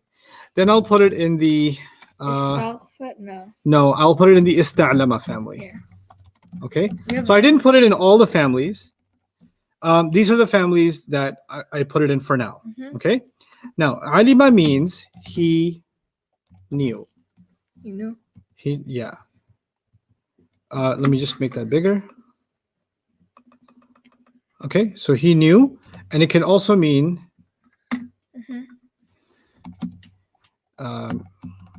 why is my keyboard not? Oh, it was just thinking. Okay. Okay. I think it's because you bullied the He mouse. found out. He knew or he found out. out. Those are the meanings of Alima. Okay. When I take the same three letters and I put them in the A'lama family, the Aslama family, it means he informed. Okay. When I put them in the Allama family, it means he taught. Okay. And then when I put him in the Ta'allama family, it actually means he learned. And when I put it in the Ista'lama family, it actually means he tried to find out. Or it means he inquired, which is similar to he tried to find out, right? Yeah. Okay. So the letters Ain, Lam, Mim mean knowledge. Yeah. Each family has something to do with knowledge, right? Yeah. But the word knowledge has been transformed by the family and a new meaning has been created. Yeah. So let's try to understand what happened here. We will say that the small family is what you can call the base meaning. Now, what do I mean by the base meaning? Let's understand that, because that might be difficult for some of you, okay? Base meaning means it's the basic meaning of these three letters. Yeah. So when you want to know the basic meaning of a word of three letters, then you go to the small family. The small family, which we learned second, are actually the starting point, okay? So if you want to learn about, we did ikhtaraba, right? Ikhtaraba. Yeah. The three letters were qaf, ra, and ba. Yeah. So I would have to find which family it is from the 6 small families to get to the base meaning, okay? And because I have the vocabulary, it's actually qaruba yaqrubu. Qaruba yaqrubu, and there's also a qariba yaqrabu. There's 2 of them. Okay? Yeah. These are when I look these up in the dictionary, that'll give me the base meaning. Yeah. And when I take it to another family, another family, another family, another family, then that meaning is going to get changed. But there's not 100% formula, but there's some formula on how that meaning is changed. So let's learn about that. First, let's see if we can discover the relationship between the small family and the aslama family. So which 2 am I comparing? The small family and the aslama family. Okay. In the small family, it could be that something is about you. And in the aslama family, it pushes the meaning to somebody else. Yeah. The dantu, right? No. Yeah, kind of like a dantu, yeah. Okay. So let me just give you a few examples. Alima, we just did alima and a'lama. Yeah. He knew. I don't know why it gets so small. He knew versus he informed. Now think about that for a moment. Yeah. Knowledge came to you when you say he knew. Yeah. But you gave knowledge to somebody else. Yeah. You pushed the knowledge over to somebody else when you informed. Yeah. So it was, in a sense, directed towards you in the small family, and it got pushed out to somebody else in the aslama families. Okay? So similarly, let's look at another one. Halaka, he died. Halaka means He died. Ahlaka means he killed. Why? Because you pushed the death to somebody else. Yeah. You made somebody else die. Right? So it pushed to somebody else. Similarly, jalasa means he sat. Oh, I thought it was gonna be jealous. No, jalasa is not jealous. Jalasa means he Sat. sat. And ajlasa means he seated. He seated meaning like I made you sit down. I seated you. Yeah. Right? So that would be ajlasa. Ajlasa. Similarly, in the Quran, you've got nazala. He came down. Yeah. So if I'm coming down the stairs, nazaltu, I came down from the stairs. But if I say anzala, is he brought down. So he didn't come down himself. He brought something else down. Yeah. If I came down the stairs, nazala. If I chucked the socks down the stairs, anzaltu socks. Okay? Right? So do you notice the pattern here? It was about yourself, and then it became about the other. Then it was about yourself, then it became about the other. That's one way to compare, not the only way. And I know I'm going to get this email. Ustadh, does that mean this will always happen in the Arabic between the 3 family and the Aslam? No, this happens many times. This is not always. Yeah. This is not always. By the way, this is code. So I don't know if you can do emojis on the keyboard. I don't think you can. You know that emoji when let me show you this emoji. If you send me an email and I send you an email back with just an emoji, and the emoji is this one. You know the eyes are flat and the mouth is flat? Oh, yeah. You know what I'm talking about? That means I covered it in class and you weren't paying attention, so go back and listen. Yeah. I think if you hold the Windows key and press period, it brings up emojis. Oh, really? UJ is just like intelligent with this. Wait, technology. say that again. The Windows key and what? Hold the Windows key and press period. What? UJ, how did you? UJ! It's none of these. These are not for teaching. These are for people who have no life. No, it said you can pick more. Where? Go down. Right, look, see the emoji button. Yeah, go more down. I think. There's no more down. There's also like, look, see by the time thing, the blue thing. The blue thing. Oh yeah. Yeah, right there. Holy that. Yeah. Okay. Yeah. See. This. If you get this from me in an email, You've messed up. that means we covered it in class. Mm-hmm. What you might also find is this, and now we'll say today. Really? No, I won't say really. This already says really. Oh, okay. So I don't need to waste my finger keyboard. But my God. I'll say today. That means we talked about this today. Yeah. If I say 2 days ago, that means we already talked about this 2 days ago. Yeah. If I say intensive one, then go back and watch some recordings. Yeah.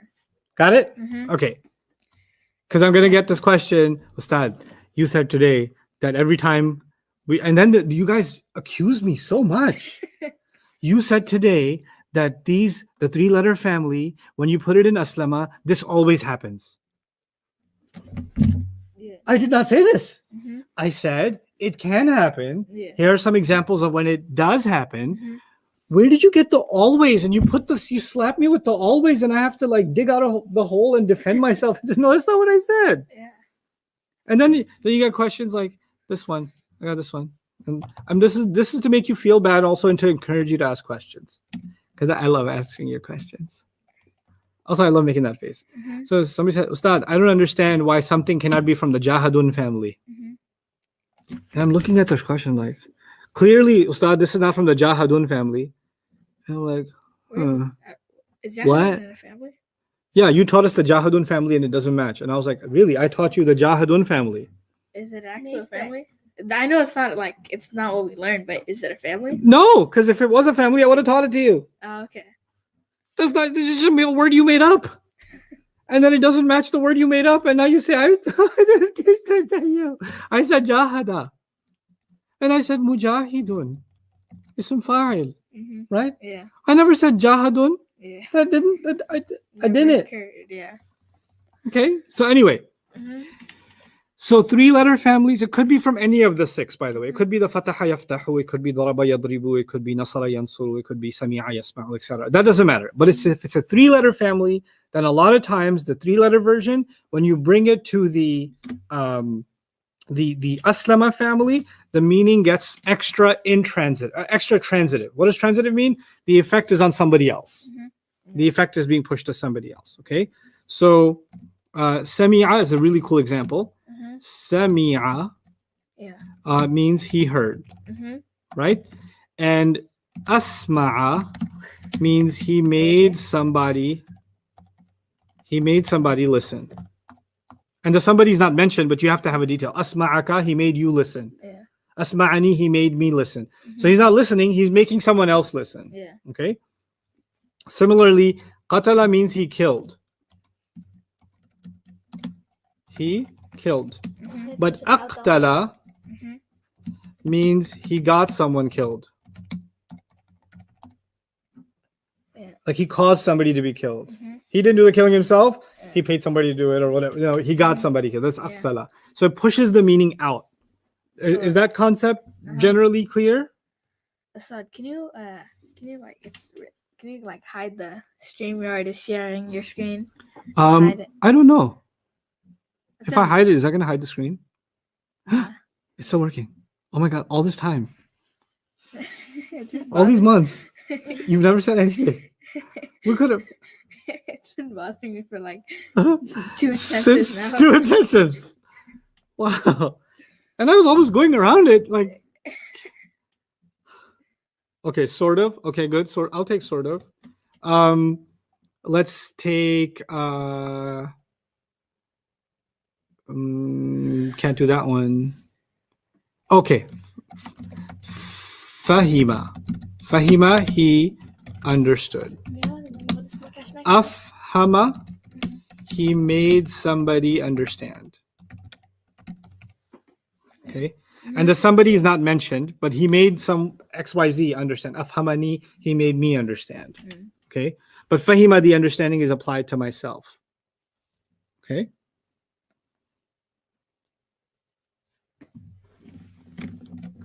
Sha'ara, he felt. He felt. Yeah. Ash'ara, he made someone feel. What is he doing? I don't understand this. I don't understand either. He made someone feel. Okay, so that's one effect of the comparison between the small family and then the Aslama family.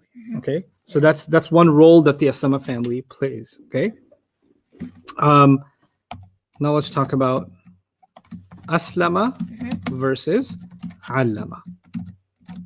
Aslama versus Allama. So there are multiple comparisons. So one family is not doing one thing, one family is doing multiple things. And a lot of ways you can understand what the family is doing is by studying the comparisons. Okay? Ash'arani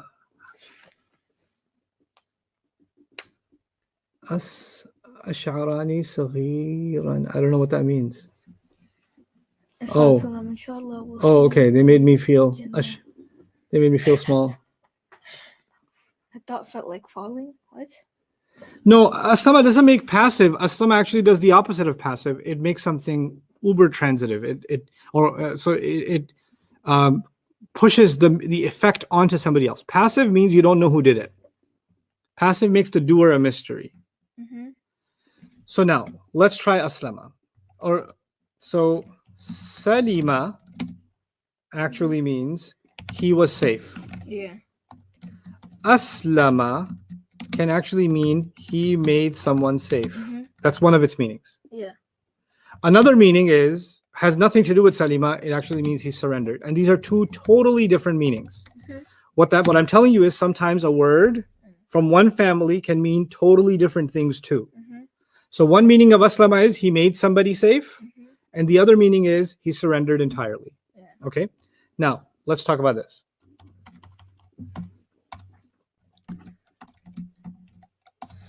Aslama. Yeah, we know that.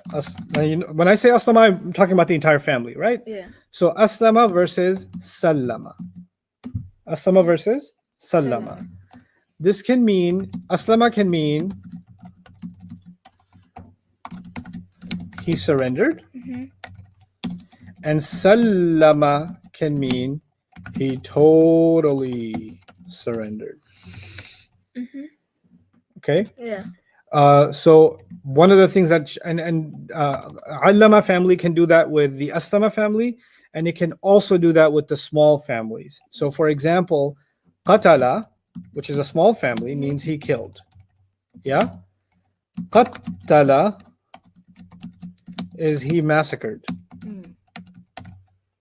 The shadda intensifies the word. Yeah. So whatever act it was, it becomes really intense.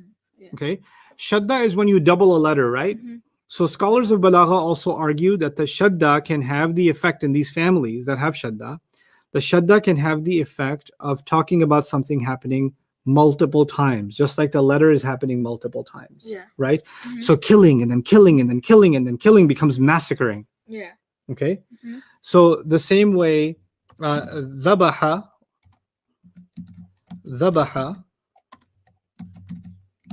is he slaughtered. Slaughtered an animal? Slaughtered an animal, yeah. Dhabaha is he, again, massacred and slaughtered at large scale. This is the word used for the Pharaoh when he was slaughtering the children of the Israelites. He was committing genocide. So dhabaha can even mean he committed genocide. Yeah. Like killing hundreds of thousands of people. Okay? So the shadda can do that. So similarly, aghlaqa, he locked, like to lock the door, right? And ghallaqa can mean he locked, he totally locked.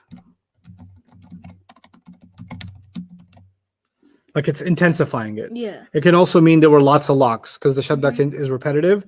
So he locked all the latches, all the doors. That's the word used for Yusuf's Yusuf Hisam's story.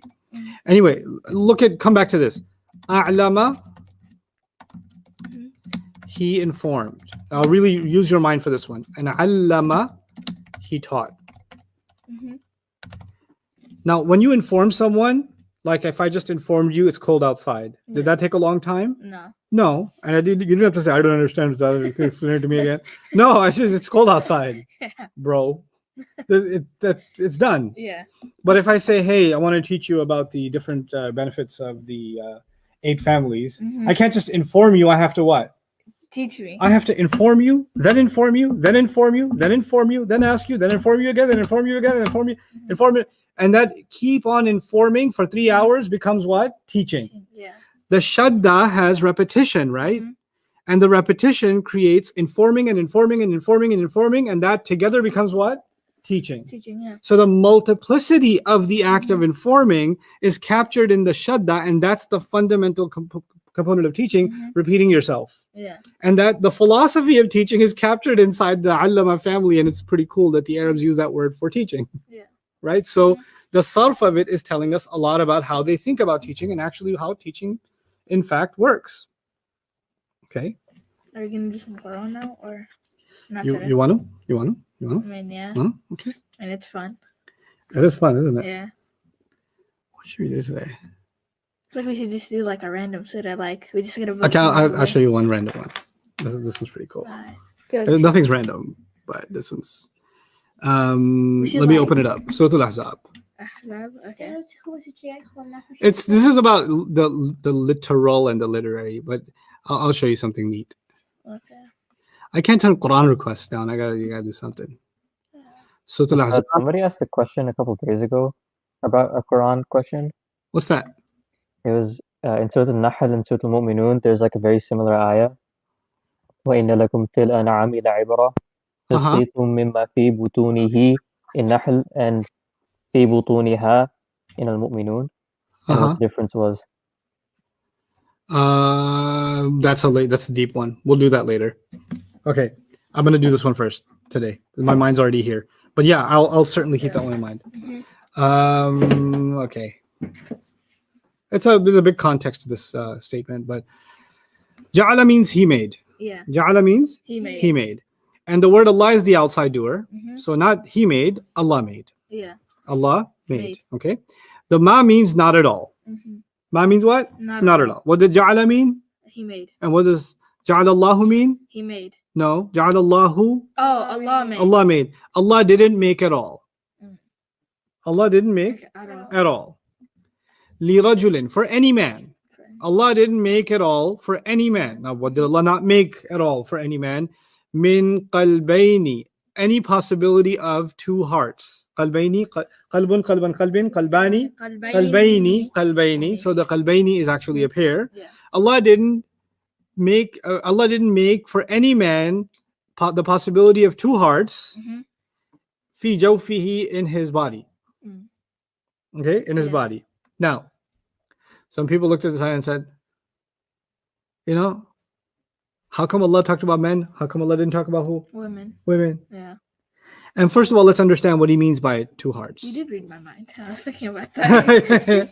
Right? Yeah. So, he says he didn't put 2 hearts inside of any man. And what he's saying is that you can't love someone and not love someone at the same time. You can't hate someone and love someone at the same time. You can't have you can't have faith and hypocrisy at the same time. At the end of the day, Allah didn't give you 2 hearts. He only gave you one heart. You can't say one part of my heart is for good and the other part of my heart is for bad. Allah said, no, I didn't give you 2 hearts. I only gave you 1 heart. Yeah. Right. So that's a pretty straightforward thing to read. But it's interesting the way Allah said it. Because first of all, he used the word man. Yeah. And this is also talking about marriage and things like that, the context of it. I can't wait to do Surah Al-Ahzab one day. It's one of the most different surahs of the Quran. It's almost intimidating for me to study Surah Al-Ahzab. So I've been putting it off. I'll do it later. But I've studied it, but I want in a deeper study, that's going to be a project. Maybe a year, maybe 2 years it'll take. Really? Yeah. It's a big surah? It's a big surah, yeah. It's a big surah. It's a heavy surah. Yeah. Those are like the best though. Oh yeah. Like Surah Yusuf was just awesome. Yeah. I loved it. I mean, I'm not done with it, but still, it's been awesome. Anyway, so fi jawfihi is interesting. Jawf. Let me draw this for you on our PDF so that you appreciate what a jawf is. I don't know what happened to my keyboard. I think I lost my keyboard. Battery died? No, it's responding slowly. See? It's responding. I think it's just because, like, you threw the mouse up and, like, the mouse is like, oh, you want to do that to me now, huh? So I'm going to, this is a, I'm trying to match it to my level, huh? No. okay. Mm-hmm. This part is the jawf, Okay. the torso. Mm-hmm. So our extremities are coming out of our jawf.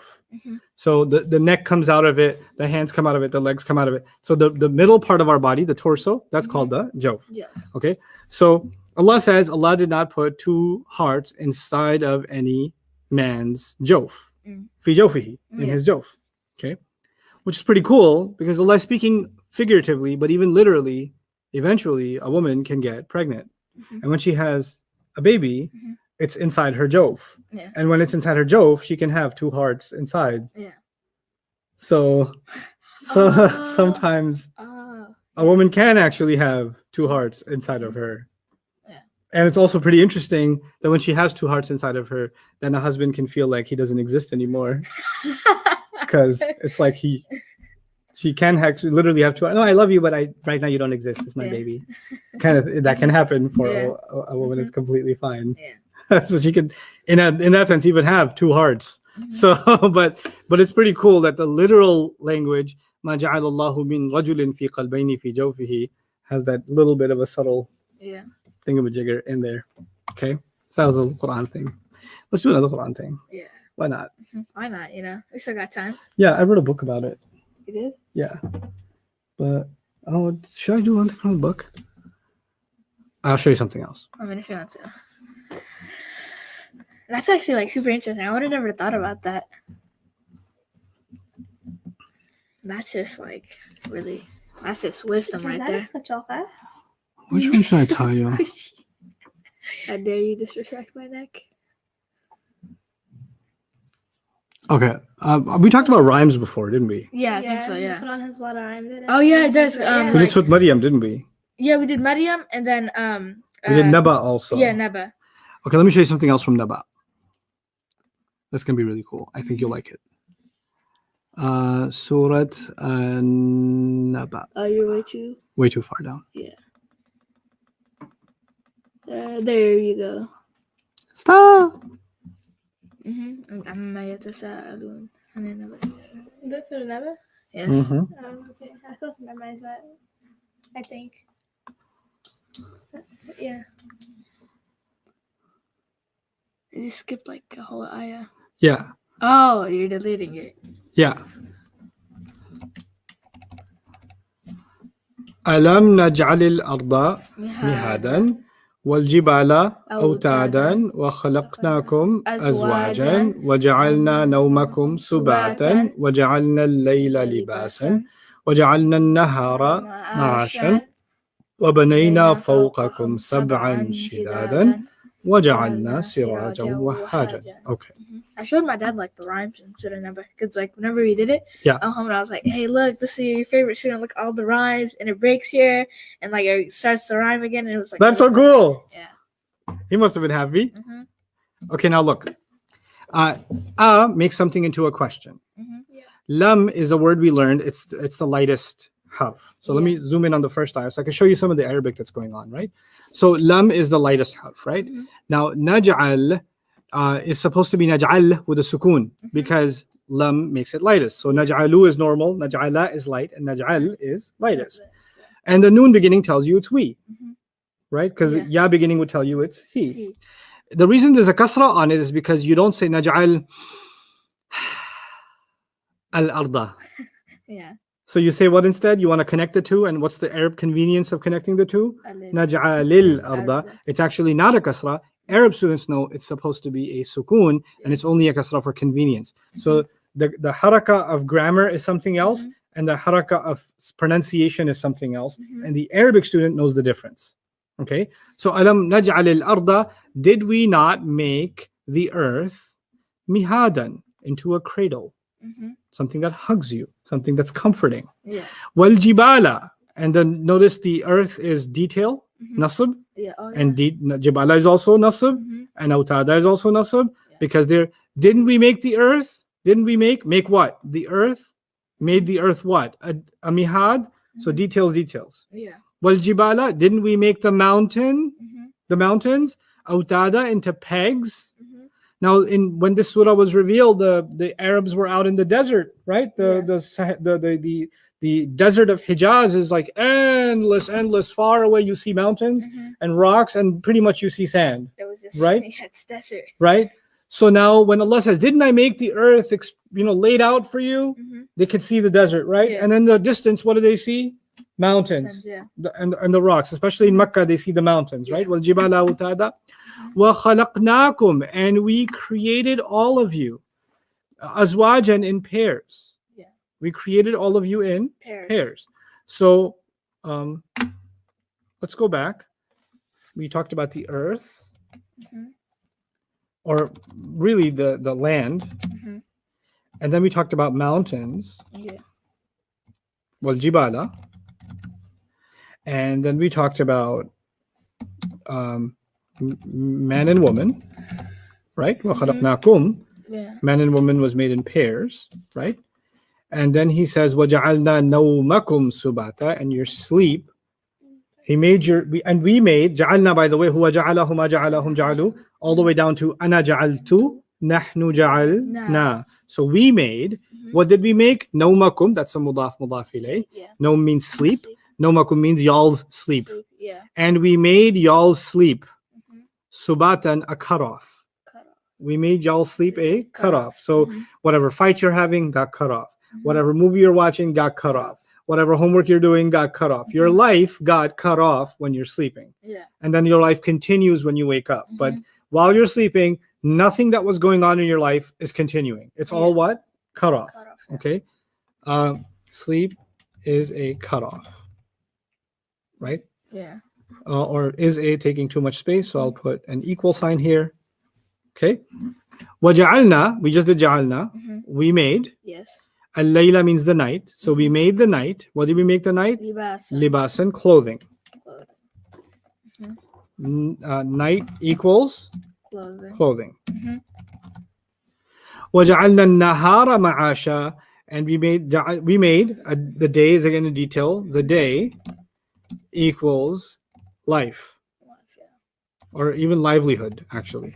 Livelihood meaning go earn work, go get the house fixed, go do the groceries. That's all ma'ash. Yeah. Okay. Waban, meaning we made the night into a clothing, meaning it's like a blanket that takes over the sky, so you can go to sleep just like you turn the lights off inside your room. Allah turns the lights off on the planet. Yeah. Right. So you can relax. And just like there's a comfort of a blanket when you go to sleep, and your little bunny, right? And your teddy that you hug, your panda. I have a teddy bear right next to me. So, I'm scared of the dark. yeah, me too.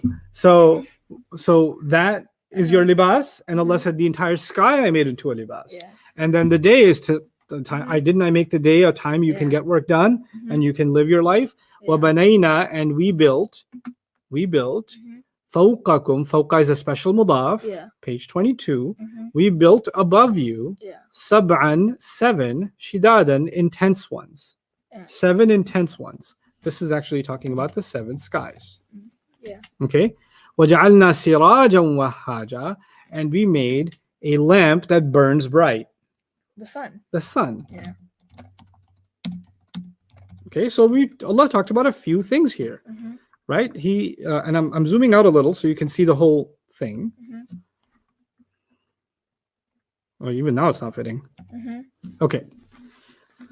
We started with the earth, land, then we went to the mountains, then we went to man and woman, then we went to sleep, then we went to night and clothing, then we went to days and livelihood, then we went to 7 skies, then we went to the sun. Yeah. Now let's observe some things. The earth is this huge landscape. Yeah. And then something sticks out in the landscape. What's the thing that sticks out in the landscape? and for the Arab, when they're looking out in the land, everything looks wide and expansive, and something pops out. The mountains. The mountains, Yeah. right? Mhm. So basically, Allah started with something very vast, Mhm. and then He highlighted something that sticks out, right? Mhm. Over here, He highlighted something very vast, Mhm. and then something that sticks out. Does that make sense? Yeah. When you look up, you see skies, which Yeah. are very vast. Mhm. And then one thing sticks out in the daytime for the desert Arab. What's that? Clouds. No, they don't see no cloud. They're desert Arabs. What did Allah say? And we made a what? Oh, sun. Oh, so He starts it, Mhm. He ends it with this vast view, Mhm. and then one thing that sticks out, Yeah, sun. the sun, Mhm. The right? burning. So the earth sun. and its prominent feature, the Sun. mountain, Mhm. and then the sky and its prominent feature, the sun. Sun. Yeah. Okay, Mhm. which is pretty cool. Yeah. Now, then He says, and by the way, the land, He called it mihad. Mihad is a word used for the cradle, Mhm. which is the comfort of a mother. Oh, okay. Okay, a Mhm. mother. And mountains in Arabic poetry and in Yeah. literature also, Mhm. sometimes men who carried a lot of responsibility Mhm. were also called mountains. Mountains, So even though the earth is being Mhm. called expansive, and by the way, the Yeah. earth gives life, produces life, gives Mhm. comfort, Yeah. right? And that's the role of the mother, and that's Mhm. the role of the wife also. Yeah. And the men's responsibility was to take hold of the family and carry out their responsibilities and be pillars in the family Mhm. and hold them down and like the pegs of a tent. And so literally the mountains were made into tents. So it's kind of it's called in literature an illusory reference, meaning an indirect reference to men and women. But speaking of men and women, وَخَلَقْنَاكُمْ أَزْوَاجًا, we made you into what? Two pairs. Man and Women. woman. Okay, so now there's man versus woman, and they're two different creatures, right? Yeah. I see what you did there. Men and women are so different. They're like night and day. Mhm. Man, woman, Mhm. and what's on the other side? Night Night and and day. day. Mhm. So what are you noticing? There's always two things together, Yeah. right? And they contrast with each other. So you've got land and mountains, and what's the contrast? Sky and sun, Yeah. right? Mhm. So the view on earth and the view in the sky, Yeah. right? Then you've got man and woman, and you've got night and day. Day. It's also interesting that the word libas is only used in the Quran one other place, and that's when a husband is libas for the wife and the wife is libas for the husband, and now they're being contrasted against each other. And when He talks about the night, he calls the night libas and the day ma'ash. And for people that are married, they have two basic roles in their marriage. One is they cover for each other and they comfort each other, right? That's one role. And the other role is they have to fulfill responsibilities. They have to run the household, take care of the kids, provide for the finances, all of that stuff, right? They have to share responsibilities, do the laundry, do the groceries, pay the taxes, whatever, right? So it's interesting. Allah says He made you into pairs, and then you're like night and day, but night has a role and day has a role. And the night's role is comfort, and the day's role is to get livelihood, which is exactly the role that men and women have to play for each other. Right? So there's a really interesting contrast between those two also. I'm skipping a lot, but you're getting the point, right? Yeah. But now notice everything was paired, right? So land was paired with sky, mountain was paired with sun, man, women were paired with night and day, right? Yeah. But then in the middle, you've got this. وَجَعَلْنَا نَوْمَكُمْ سُبَاتًا. And I don't know why this is turning into the German flag. Oh. But This is like the Baseerah thing too, right? a little bit. Right. So I can't help myself. So وَجَعَلْنَا نَوْمَكُمْ سُبَاتًا. We made your sleep into a cutoff. Now the thing is, if Allah talked about sleep, this is the part I really need you to pay attention to. If Allah talked about sleep, you would expect He would also talk about what? If everything is paired, man is paired with woman, night is paired with day, right? Sky is paired with earth. Then sleep should be paired with what? Dreams. Contrast. Sky, earth, man, woman, night, day, sleep. Staying awake. Waking up. Yeah. Right? So He could have said He made your sleep a cutoff, and He made your waking up the continuation of your something. He could have said something about waking up. But that's the one thing He didn't pair. Did you guys notice that? Yeah. Like everything else in this passage has been paired, And the one thing that hasn't been paired is coming back to life, coming back to being awake. Now, before I tell you the beautiful, like, sort of coming together of this concept, I want you to know how Allah teaches us about sleep. What Allah says about sleep. Allah calls sleep, through the Prophet's words and alluded in the Quran, Allah calls sleep a kind of death. So every night we die. And every morning we're born again. Okay? Alhamdulillah alladhi ahyana ba'da ma amatana wa ilayhi an-nushur. Alhamdulillah, the one who gave us life after he had given us death. We don't say Alhamdulillah, the one who woke us up after he put us to sleep. We don't say that. We say Alhamdulillah, the one who gave us life after he had given us death. Allahu yatawaffal anfus hina mautiha. Allah takes the selves at the time of their death, but actually even fi manamiha, in the same ayah, in their sleep also. Okay? So sleep is kind of like what? Death. And then waking up is kind of like being brought back to life. Right? You with me so far? Everybody with me so far? So sleeping is like death, and being waking up is like being brought back to life, right? Now, could you tell, is it obvious that sky could be contrasted with earth? Yeah. Is it obvious that man would be contrasted with woman? Yeah. Is it obvious that day would be contrasted with night? Right. And it should be just as obvious that, listen carefully now, it should be just as obvious that death should be contrasted with being brought back to life. Yes? Just like here, sleep should be contrasted with waking up. It should be an obvious thing. So Allah is telling us in this passage that being brought back to life is so obvious. It's as obvious as night and day, sky and earth, man and woman, right? Just like those two go hand in hand, the same way, and sleeping and waking up, the waking up part is so obvious, I don't even have to say it. This is the part that I wanted to say, you can reach that conclusion by yourself, can't you? Yes? What surah is this? Naba. Listen to Surah Naba. Amma yatasa'alun. What are they asking about? Anin naba'il azim. About the great news, Judgment Day. Alladhi hum fihi yakhtalifun. The one that they're all in disagreement about. Kalla saya'lamun. No, soon they will know. No, soon they will know. Meaning they will know Judgment Day, but wait, they should already know, because it should be obvious to them, shouldn't it? And Allah answered the question, how do you know there's a Judgment Day? How do you know we're going to be brought back to life? Allah so beautifully answered that question without answering it.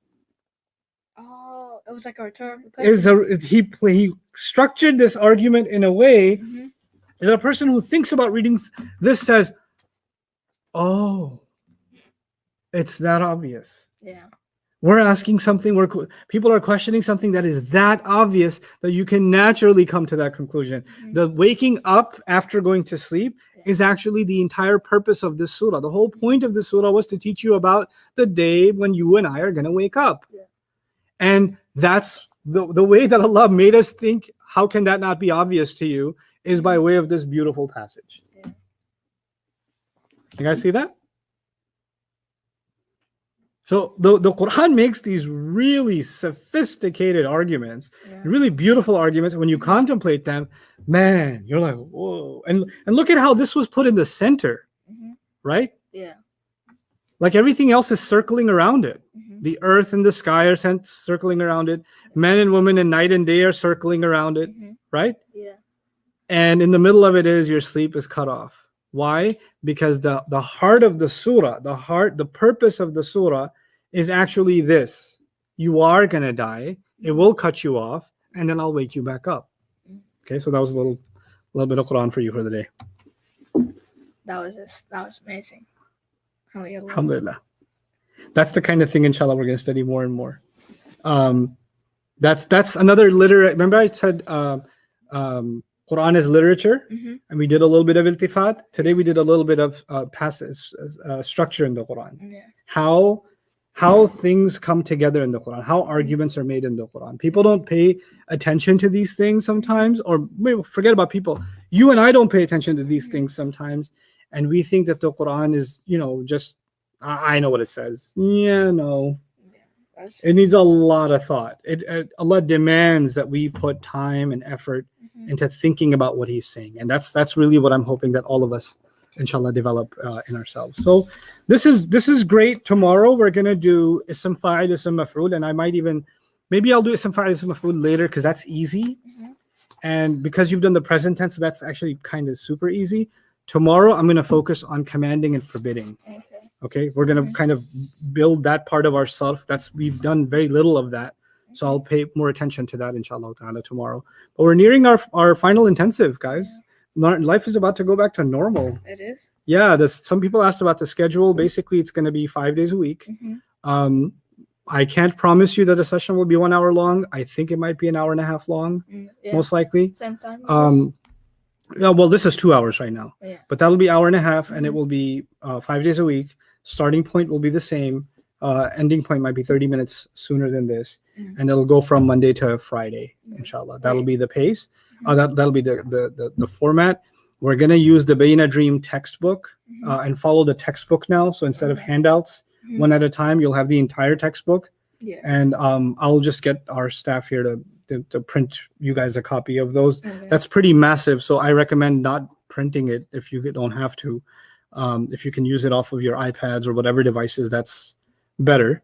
And then maybe you can print 1 or 2 pages, the ones you need, kind of thing, because you guys are learning online, so I'm not doubtful that you don't have access to computers and things like that, but because it's a lot of pages, it's actually pretty thick. It is. Yeah, it's big. But what that's going to do is we're going to go back to the 4 properties of the ism and the 5 fragments and the invisible is and all of that, but this time we'll go back to it deeper.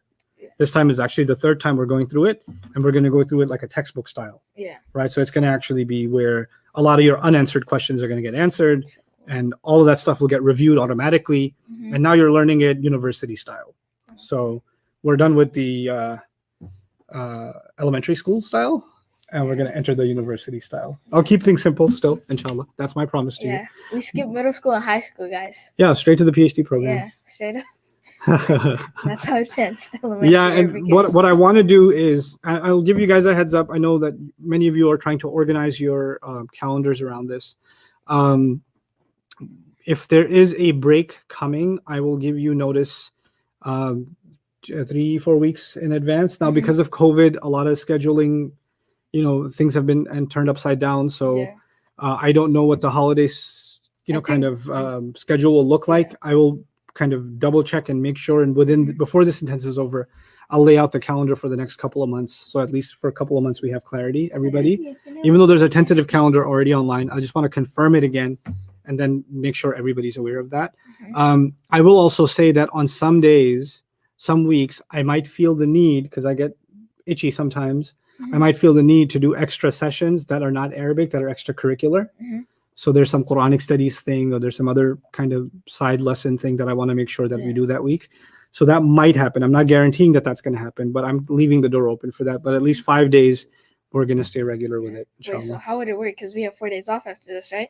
Yeah, 4 days off. We start on Friday. And then from Friday will be our first session. We'll have the weekend off, and we'll... Oh, okay. So Friday we'll just get together, kind of get orientation kind of Friday. And then Monday onwards, we start official classes. And then the I think Huda is pretty much ready to go, right? We're doing a trial run with it soon. Right, Jawad? I mean, I got a notification today that we're doing a trial run, so yeah, inshallah. The first time ever, like after I got the app, it gave me notifications. Yeah? Yeah, it was like, we're going live right now for Sajwad. Oh, okay. Very cool. Oh, really? Yeah, I mean, I didn't get any notification for a trial run, but do I need to keep my schedule open? For the extracurriculars, no. But for the main sessions, obviously, inshallah. Yeah. But for the for the trial session, yeah, I'll let you know today. I think sometime today. Somebody's asking. Inshallah. Did you even spell poster correctly? Poster, Jawad, poster. We got to talk about the poster today, okay? Because I sent you all the ones that I liked this morning. this morning. Yeah. Okay. Okay, that's good. I'll look at it today. Inshallah. Inshallah. Okay. Barakallahu li wa lakum. Assalamu alaikum wa rahmatullahi wa barakatuh. Assalamu alaikum, guys. Love y'all.